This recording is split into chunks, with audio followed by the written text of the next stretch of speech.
लक्ष्मीनाथ समारंभा नाथयामुनमध्यमाम् अस्मदाचार्यपर्यन्तां वन्दे गुरुपरम्पराम् यदि वदिवदभृङ्गं कौशिकाभीषचन्द्रं शठरिपुमतसक्तं वादिसिंहार्यभक्तम् कमलनयनवार्यानन्तवर्यैकशिष्यं सकलबुधवरिष्ठं योगिराजं भजामि।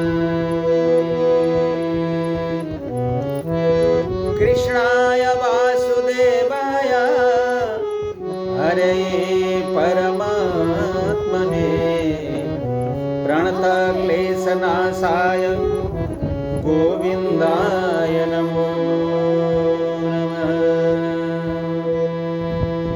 श्री गोविंद दामोदराष्टकम हामी पाठ गर्न गइरहेका छौँ र यहाँहरूले अवश्य पनि श्रवण गरिदिनुहुनेछ, सुनाइदिनुहुनेछ भन्ने हामीले आशा राखेका छौँ। हामीले धेरै भजनहरू स्तोत्रहरू यहाँ रेकर्ड गरेर दिँदैछौँ, कथाहरू हजुरहरू सुन्दै हुनुहुन्छ। यहाँहरूलाई धेरै धेरै धन्यवाद। आउनुहोस् हामी करारविन्देन पदारविन्दं मुखारविन्दे विनिवेशयन्तं वटस्य पात्रस्य पुटे शयानं बालं मुकुन्दं मनसा स्मरामि।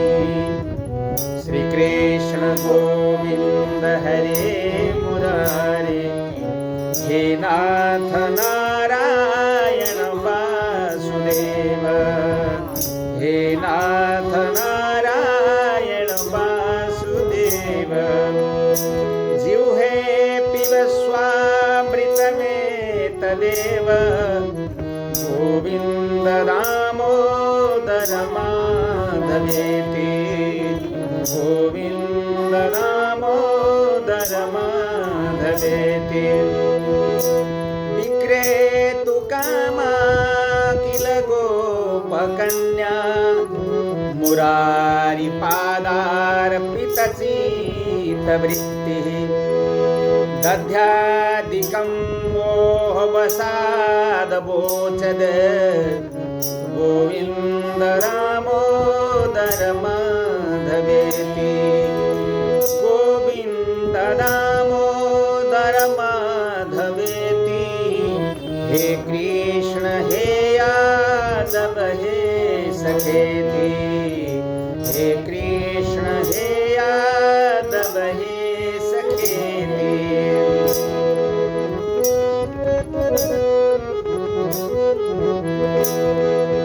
गृहे गृहे गोपवधू कदम्बा सर्वे मिलित्वा समवाप्य योगं पुण्यानि नामानि पठन्ति नित्यं गोविन्द दामोदर माधवेति, गोविन्द दामोदर माधवेति, गोविन्द दामोदर माधवेति।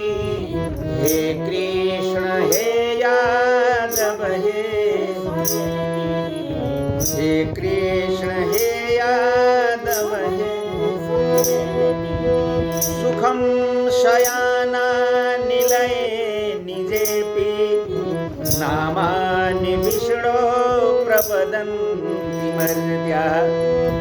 निश्चितं तन्मयतां व्रजन्ति गोविन्द दामोदर माधवेति, गोविन्द दामोदर माधवेति, गोविन्द दामोदर माधवेति।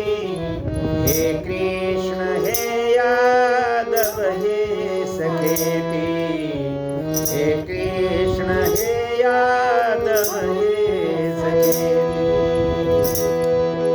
जिह्वे इष्टदैवं भज सुन्दराणि नामानि कृष्णस्य मनोहराणि समस्तभक्तार्तिविनाशनानि गोविन्द दामोदर माधवेति गोविन्द दामोदर माधवेति गोविन्द दामोदर माधवेति हे कृष्ण हे यादव हे सखेति हे कृष्ण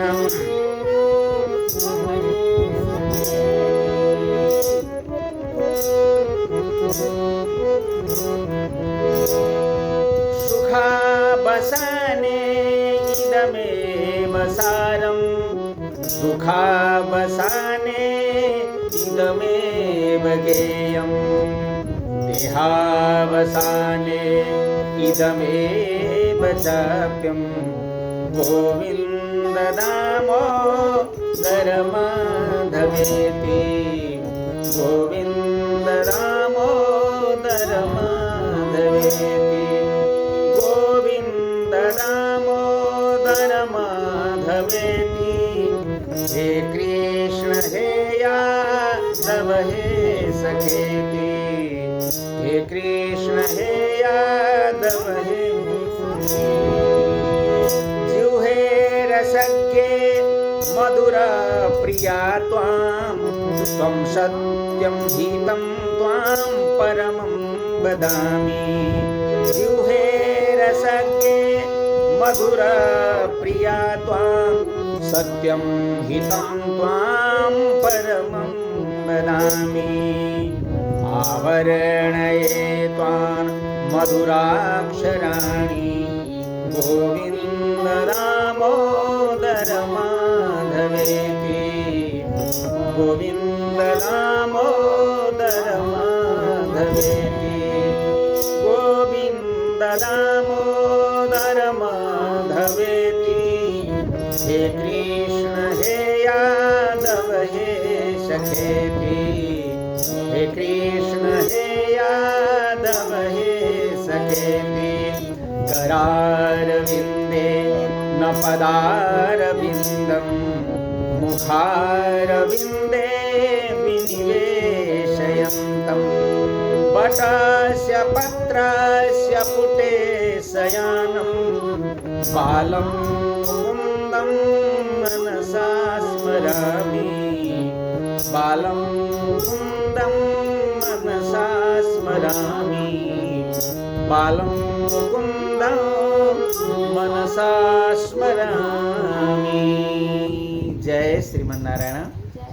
यहाँहरूले अवश्य पनि श्रवण गरिदिनुहुनेछ भन्ने हामी आशा गर्दछौँ। जय जय श्रीमन्नारायण।